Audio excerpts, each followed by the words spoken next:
My name is Menachem Mendel Schneerson, otherwise known as the Rebbe. I was a prominent Hasidic rabbi and the seventh and last Rebbe of the Chabad Lubavitch movement, and this is my story.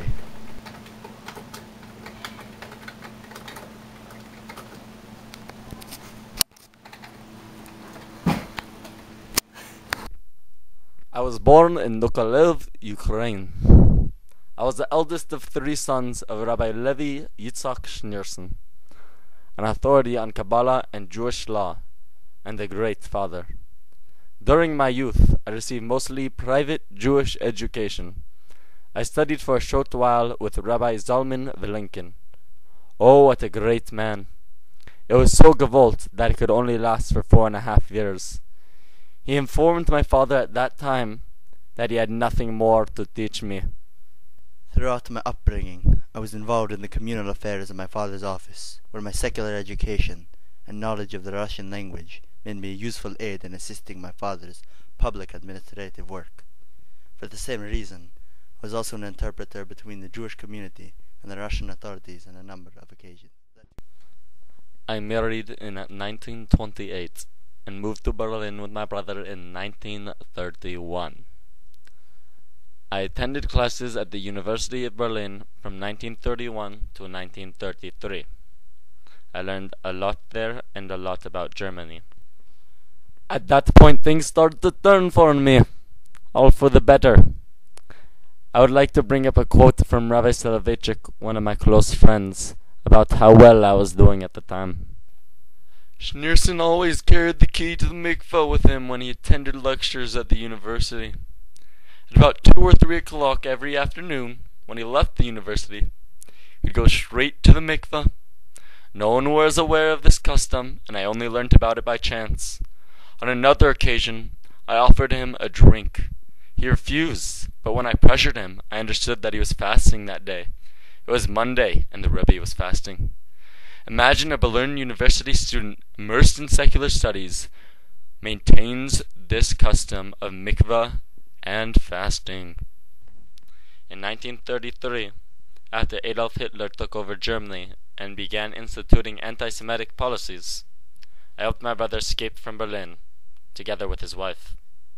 My other brother died in the hands of the Nazis in 1944. At this point I had to regather myself, and this is when times started to go a little bit better. And now I'd like to move on to the second part and more happier part of my life. In 1933, I moved to Paris, France.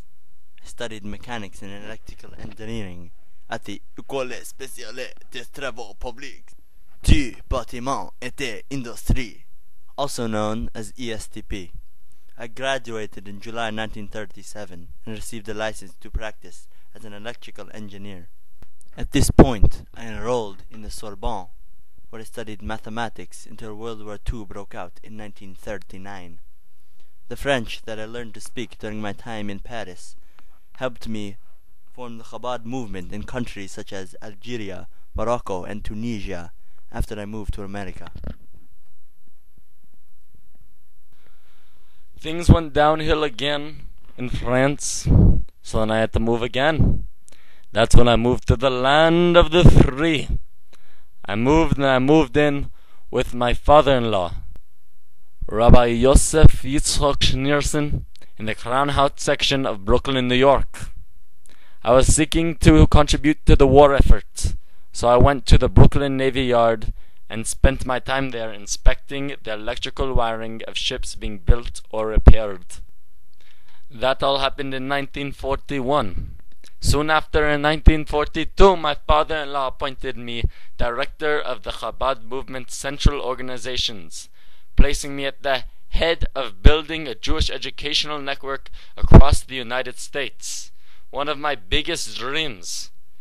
But what I did most of the time, I didn't like to show off, so I kept a low profile. I emerged only once a month to deliver public talks to my father-in-law's followers. Even with my low profile, I still became one of the candidates to take over the dynasty after my father-in-law died in 1950. The other candidate for the leadership was Rabbi Shemaryahu Gurari. my father-in-law's elder son-in-law. I actively refused to accept leadership of the movement for the entire year after my father-in-law's passing, but I had a larger following, and many thought that I was more sincere than Gurari. I was eventually convinced to accept the post by my wife and followers. This is when I formally became known as the Rebbe. There's one thing that I believe for the American people. I'll tell you what that one thing is for the American Jews.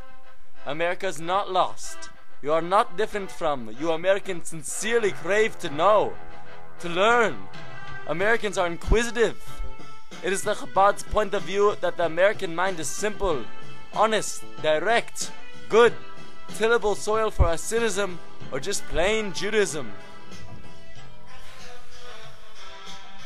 I believe that there must be a base that we build up from, and the base constitutes Jewish institutions, day schools, synagogues. I believe that we must discharge ourselves of our duty and we must take the initiative. It was my idea to organize the training of thousands of young Chabad rabbis and their wives who were sent all over the world by me as shlichim to spread the Chabad message. I oversaw the building of schools, community centers, youth camps, and Chabad houses, and established contacts with wealthy Jews and government officials around the world. I instituted mitzvah campaigns to encourage Jews to follow Orthodox Jewish practices. These centered on practices such as keeping kashrut, lighting Shabbat candles, studying Torah, laying tefillin, helping to write Sifrei Torah, and teaching women to observe the laws of Jewish family purity.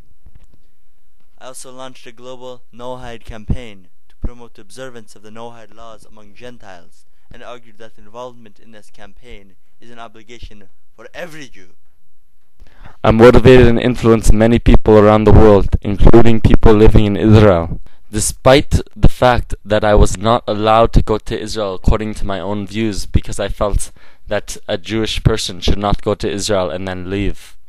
So I've never been there. But one of Israel's presidents at the time was of Chabad ancestry and would visit me very often. We would talk, and through him I would try to lobby some of my very, I would say, debatable views. One of the biggest ones was, who is a Jew? I wanted to make it so that it goes according to Jewish law in Israel, that you're only a Jew if you are born from a Jewish mother. As the Chabad movement grew, and more demands were placed on my time, I limited my practice of meeting followers individually in my office. In 1986, I replaced my personal meetings, which were known as Yechidut, with a weekly receiving line at the headquarters at 770. Almost every Sunday, thousands of people would line up to meet with me briefly, and I would give them each a $1 bill, which was expected to be donated to charity.